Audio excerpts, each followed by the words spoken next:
You are listening to DecayMag.com, Ken Artuz. Exclusive interview with Nick Palmisciano, co-creator to Range 15. My name is Ken Artuz. I'm the founder and editor of DecayMag.com.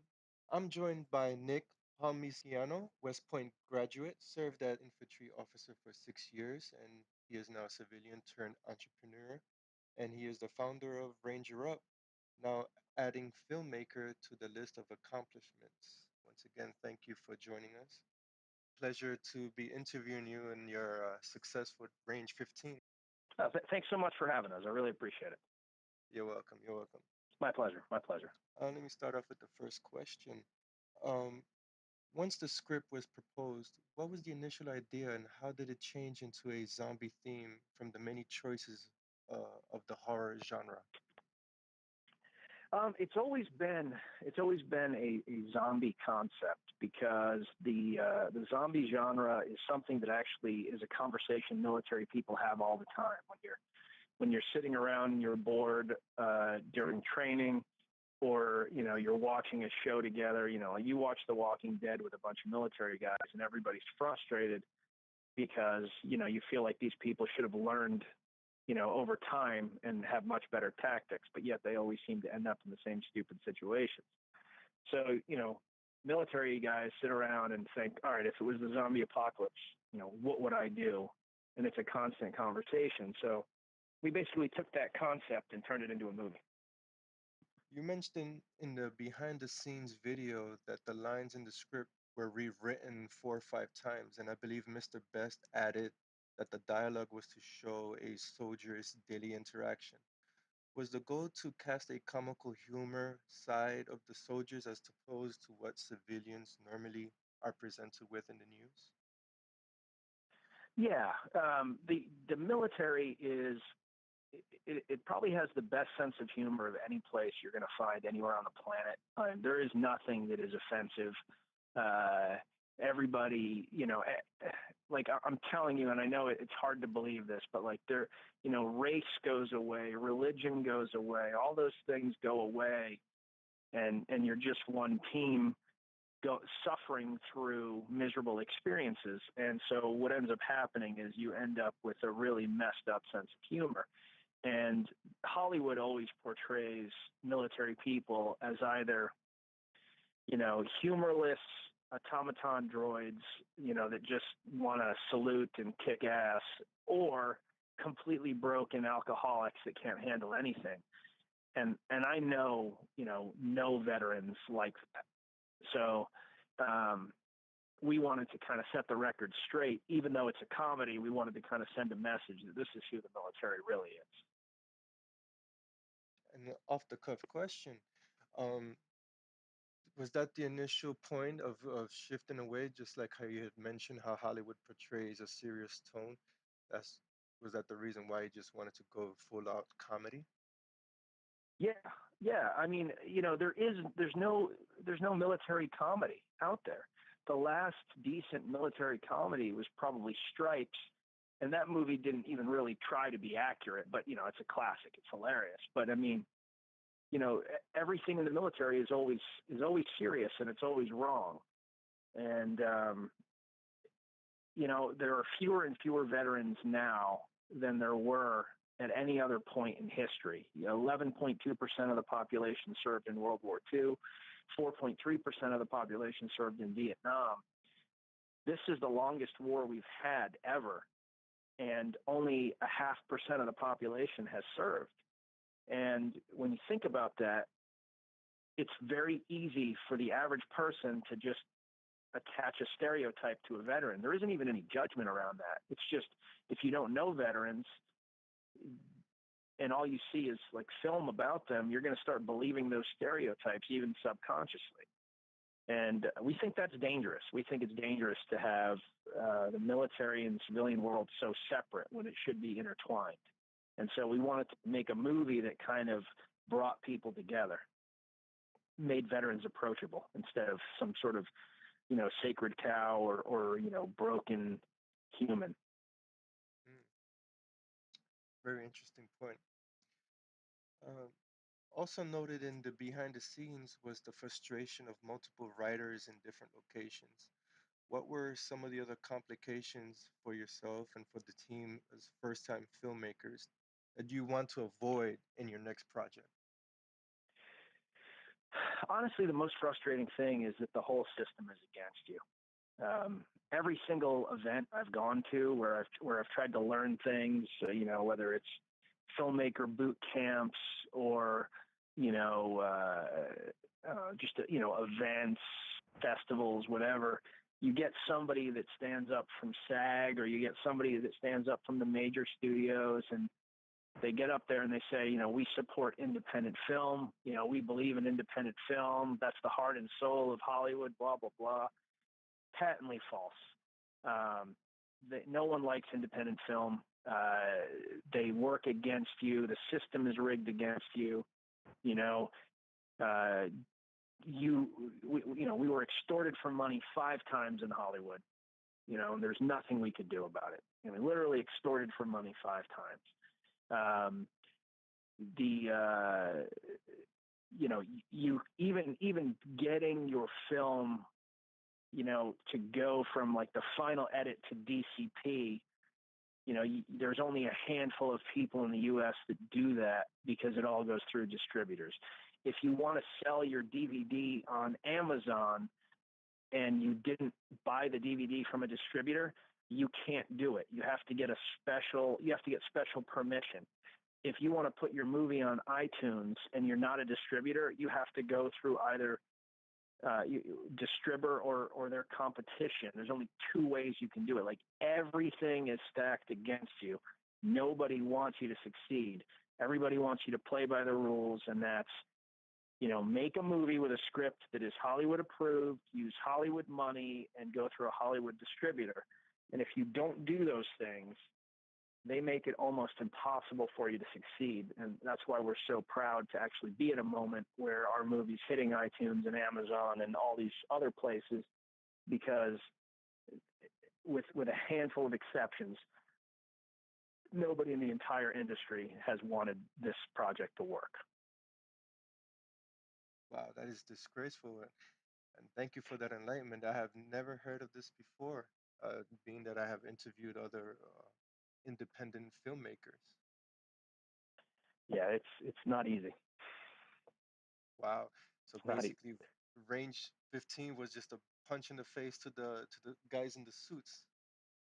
Not nonstop. The only people I want to thank, ISS. They donated all of the props for the movie, which was a huge help, obviously, with our budget, because they believed strongly in not only independent film, but that this was a veteran made movie. So they were the shining light, um, in the whole system, and the crew was amazing as well.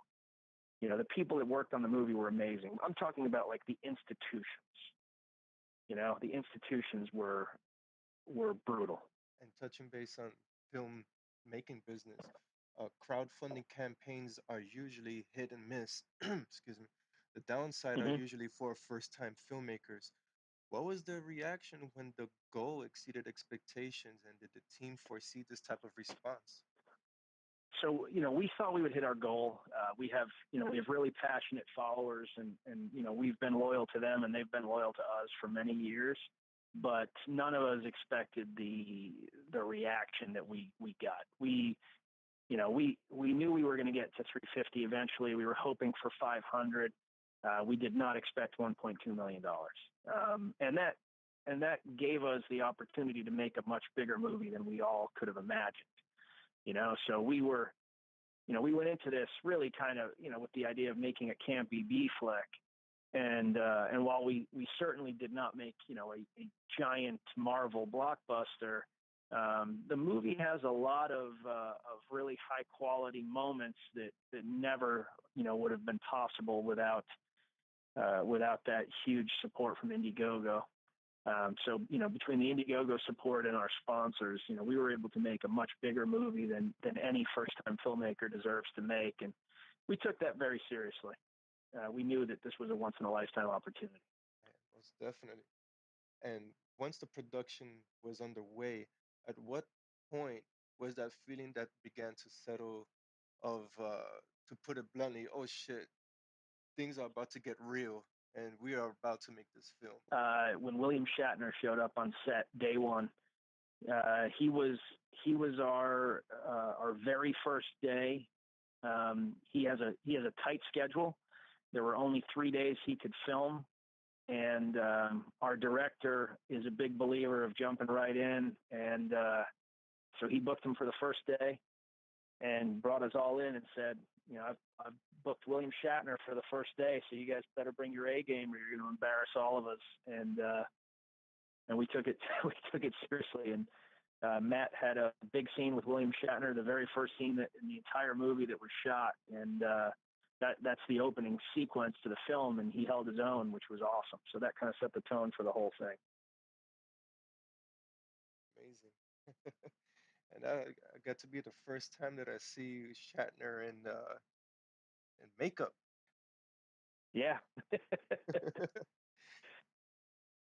um, there was a massive turnout from the military community, especially from disabled veterans, Yep. wanting to be part of the film. What was the sentiment of seeing everybody just band together for the success of Range 15? it, it was amazing. It's one of the few times in my life where I knew I was in a special moment during the moment. Usually like, we all kind of live through things, we do things, and then we look back and we say like, those were the good times. There was no illusion, in any of our minds that this was one of those moments you're always going to look back on and think that was amazing. And, you know, we just had so many people turn up for support. If we had, if we didn't have this community, I mean, I don't even know where we would have come up with half the extras, the zombies and the police. These guys all came out and volunteered. It was awesome to have the amputees in there doing their thing because, and one of the big things that people miss is, these, these men and women were, high performing alphas and, that could do anything. They get injured and people instantly start treating them like they're less than, um, kind of coddle them, protect them and all this nonsense. And the thing that people don't realize is that they're still high performing alphas. They just have lost a limb, or two limbs, or they've been burned or whatever it is, but they're still the same person. And they all looked at this as an opportunity to get in there and show that. There's a scene where, Mary Daig, who lost, both of her arms in a fairly heroic act as an EOD tech. There's a 3-minute joke in the film where she's basically making fun of the fact that she doesn't have arms, and people in the theaters, it's always the same reaction. They start laughing because it's really funny, but then they look around to see if it's okay that they're laughing. And she loves that, because she wants people, in her words, she's very well aware that she doesn't have arms, but that doesn't mean, that she can't funny. That doesn't mean that she can't be serious. That doesn't mean she can't, be the same person she was before. And for a lot of the amputees, this was an opportunity to do that, to remind everybody, like, hey, I'm the same person. I'm just, a little different. And you touched base on my next question, with Mary Daig. When I watched the film, I was hesitant to laugh at that particular part that you had just mentioned. So, like, is it okay to laugh or not? Yeah, yeah, yeah. And that's the point. Like, we all wanted to go for it. And, if you were there on set that day, she was sitting there going like, what else can I do? What other stupid things can I do? And we're all giving her ideas. And we probably have 15, 20 minutes of footage of her trying to pick up those keys, that didn't make it. Because she was so adamant that she wanted to get it right. And the other thing too, that we found out is she's actually a very good actress. I think she gave one of the stronger performances in the movie. She was very believable, and she's actually been contacted about doing some other work. So like, we're hoping this turns into a thing for her. Oh, absolutely, absolutely. And I wish her the best, definitely. And I'll let her know. talk, touching base on um, vets being disabled and they're part of the film. Um, the film basically is a spoof on basically everything. Nothing is sacred. And case in point with the keys scene, was that a humor shared amongst the compadre? Yeah, nothing should be sacred in a comedy, and I think that's one of the big things we wanted to go for is, you know, there's an element of the world. Political correctness is a good concept, right? The whole idea with political correctness is to be decent to other people, to recognize the fact that there are stereotypes. There are things that we should try to avoid. Basically, the whole concept behind political correctness at the beginning was try to be a decent person to other people, no matter what their backgrounds are. And like that's a good thing. Where it's gone now is uh, you can't even make a joke without other people being offended for other people. It typically isn't even the people that are actually in the community that could be offended. It's typically you know uh, people with a lot of time on their hands deciding that something is offensive for other communities, and it's ridiculous. And it's to the point where like you can't have conversations. You can't mess up without the world trying to destroy you on the internet. You can't make a bad joke without the world trying to destroy you on the internet. And so we just decided we were going for it. We were going to attack anything that we could. We were going to break all the rules, make fun of every population, and just not care. And that's the way we all are. We don't care. We've been on social media enough where I've had everything, the good stuff where people love you and they're like, oh, you're the best, all the way to stuff, where people are saying, you're such an asshole. I want to kill you. I want to kill your family. And then like I'm on the ISIS kill list because of the stuff we do. And as is, Tim Kennedy and, we get all kinds of threats and stuff. So the idea that like somebody's going to, blast us on Twitter and we're going to feel really bad about it, it just doesn't exist in our world anymore. So we didn't care. We didn't care what Hollywood thought. We just wanted to make a funny movie for, the community and for the world at large and hope that people enjoy it. So far, so good. But we just wanted to go for it. I watched an interview with Mel Brooks for the reunion of Blazing Saddles, and it was the saddest interview ever because he said, I don't think this movie could even be made anymore because Hollywood would find it too offensive. He's like, you should probably buy it now because, give it a couple more years and somebody will outlaw this film. And like when I heard him say that, I was like, this is America. Like you're supposed to be able to create any speech that you want, any art you want. And that should be okay. And so like there's a little homage to Mel Brooks in this movie in that we just went for everything. We kind of thought like it's we're going to be part of the fight to make humor okay again. Yeah, thank you very much. My pleasure. My pleasure. You had commented how America is too focused on particular things that you say and the actions that you do that is too politically incorrect. As a soldier, does it like burns your bubble seeing that how America is transforming into this uh, uh, suited up, shirt and tie type of scenery? Um, I don't know that America is doing that. I think, and this is kind of deviating from our original conversation, but I Hmm. think that as amazing as social media is, I think it creates a dangerous situation where you surround yourself only with people that think exactly like you. I'm a weird guy in that politically I'm all over the map. Um, in some areas I'm very conservative, in some areas I'm very liberal. As a result, I have friends from all walks of life. But when I talk to my conservative friends, they say things like, I don't know anybody that thinks like this. And when I talk to my liberal friends, they say the same thing. And they're not very different, contrary to what like everybody kind of says. Like they're not very different people. They just have some different opinions, a handful of things. But if you had a room of 100 people and 50% were conservative and 50% were liberal, unless you asked that question, you wouldn't know. Everybody would act basically the same way, talk the same way, have the same conversation, care about the same things. You're talking about nuance.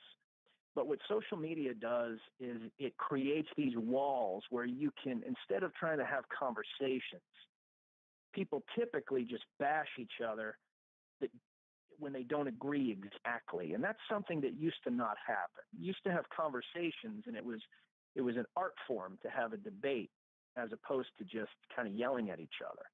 And so the direction that America is going, and that all countries are going right now because of social media, is we don't want to listen, we just want to talk. And that's a problem.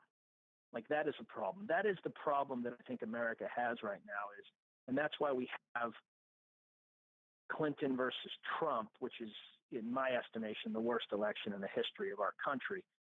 It's because no one wants to listen. Because if people wanted to listen, there's no way we end up with like these people.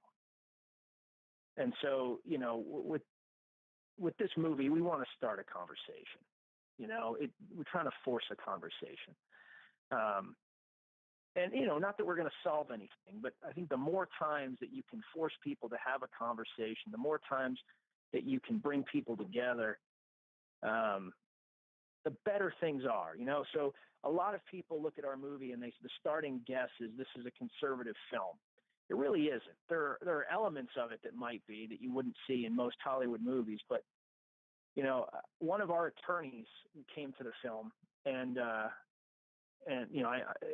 she watched it and she was dying the whole time. And at the end of the movie, she was like, you know what, Nick, I am as liberal as they come. I am gay. And I came into this movie just for you, and I was expecting to hate it. And I don't think I've laughed that hard in a long time. And she's sitting right next to, a dude from Texas, who owns 50 guns, who wouldn't be caught dead voting for a Democrat. And like, they didn't know each other and they had a blast and they were laughing together. And that's awesome. But really, like, that's what it should be, because we're all Americans. We're having, we just have different opinions on some things. There's nuance in our differences. It's not cataclysmic the way that people pretend it is. And I love it when you can take a piece of art and bring people together in a way that, they never would have. I just thought it was really cool. It was a cool moment for me. Hopefully, we could see a sequel and probably a trilogy. Yeah, I would love that. One step at a time, though. Yeah, exactly. Yeah, baby steps. And you had mentioned Tim Kennedy, and many MMA enthusiasts would see some familiar faces in Range 15. Tim Kennedy is active duty. Randy Couture, Brian Stanwood Yep. once served in the military. We also find cameos from Brendan Schaub and Keith Jardine. How did Yeah. everyone come on board to join the project? So Ranger Up, my company, has been involved in MMA for a long time. In fact, excuse me, I'm about to sneeze. No, maybe not. In fact, we got into a situation where we weren't happy with the direction that the fight choreography was going, and I called Greg Jackson, who's has been a personal friend for a long time. If you don't know Greg Jackson, he's arguably the best coach in all of MMA. John Jones, Holly Holm, he's had more champions than any other coach. Mm-hmm. I called him up and said, look, we're kind of in a bind, and if there's any way you could come out here and help out with the fight choreography, that would be incredible. And he hopped on a plane that day, and he grabbed Keith Jardine and Keith, Greg, and then Tim basically put all the fight choreography together in 48 hours, and then we executed, and they kind of saved us. But there's a lot of fighters. If you actually see that zombie scene where they're all doing backflips and stuff right before Tim fights Randy Couture, everybody in that group, with the exception of one guy, is a UFC fighter, and the one guy is a professional bodybuilder, strongman type. So, that whole scene was UFC fighters. So, we just kind of tried to slip that community in there, and a bunch of the cool people that I've met over the years. Josh Thompson, Phil Davis, and all those characters. Stephan Bonner is in there, and George Rivera. We put them all in that scene to give them a cool cameo because we just felt like they deserved it, like they were cool people. Cool, cool. Yes, Stephan Bonner. I just remembered he was in the film as well. Yep. The basis of Range 15 and the brand served as a support system, a transitional platform for vets and active members of the military. Will there be future projects on the horizon that would offer the same aesthetic as Range 15? So we very much want to make the sequel to Range 15. Tentatively, the sequel is called Janitors, and the premise of the film essentially is that we're all janitors, and because even though we just saved the world, everybody thinks we have PTSD, and they won't hire us.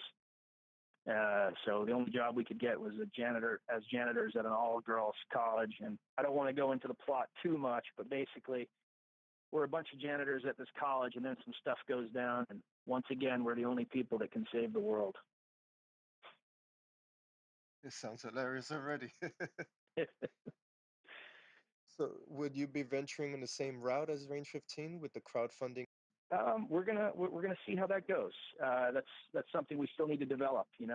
Part of that is gonna, if the movie does incredibly well, maybe we might self-fund. There's also now a lot of investors that are interested in being involved. I don't see us doing a situation where we don't have creative control. That's the big thing. We're not really a bunch of guys bent on making a bunch of money. We all run successful businesses.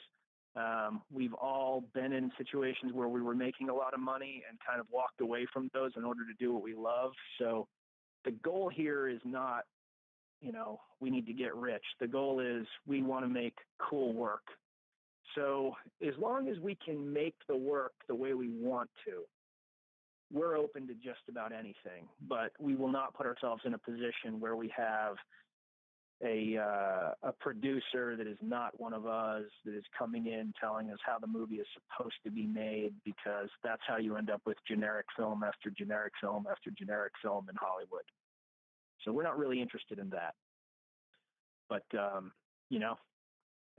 other than that, funding, as you know, that's the hardest part of the whole thing.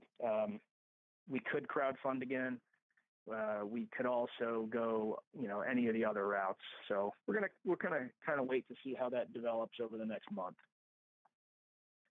Excellent, excellent. It's something definitely to look forward to.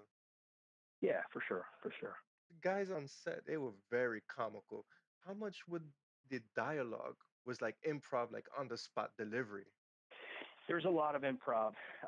So the first thing is there were probably only 6 mistakes for the main 5 characters the entire shoot.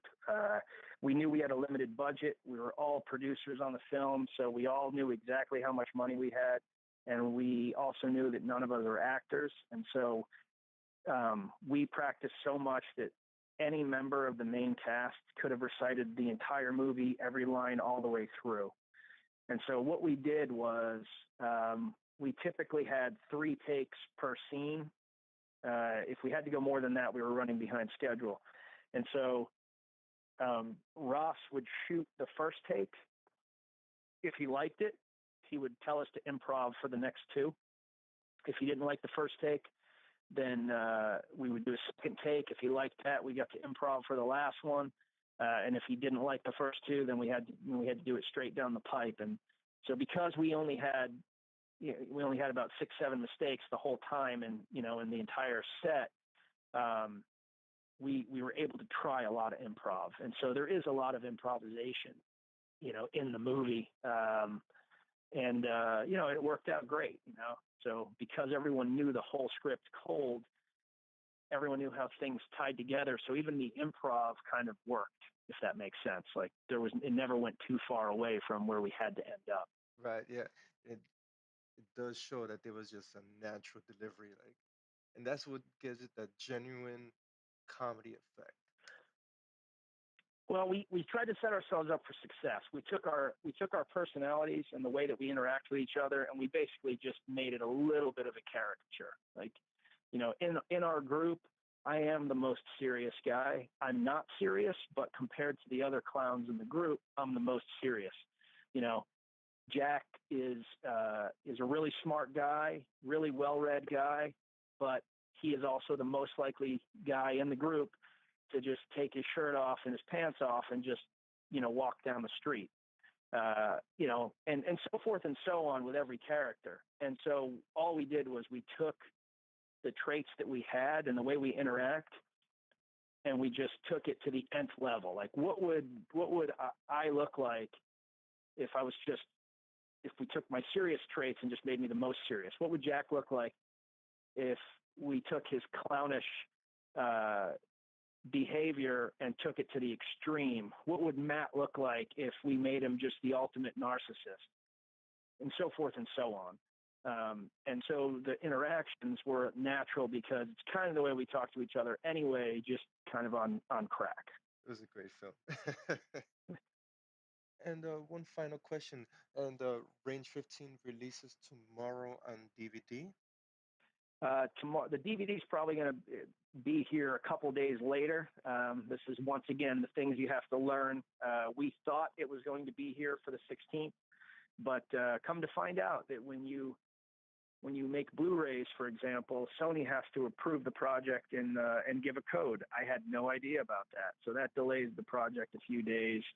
Just little things. It's we're just learning. So the DVD itself will probably ship by the 20th, but we're live on iTunes and Amazon tomorrow. Okay, great. So that's where fans get a hold of the copy Yep, and through your website as well, which is. range15.com. Thank you so much for this interview.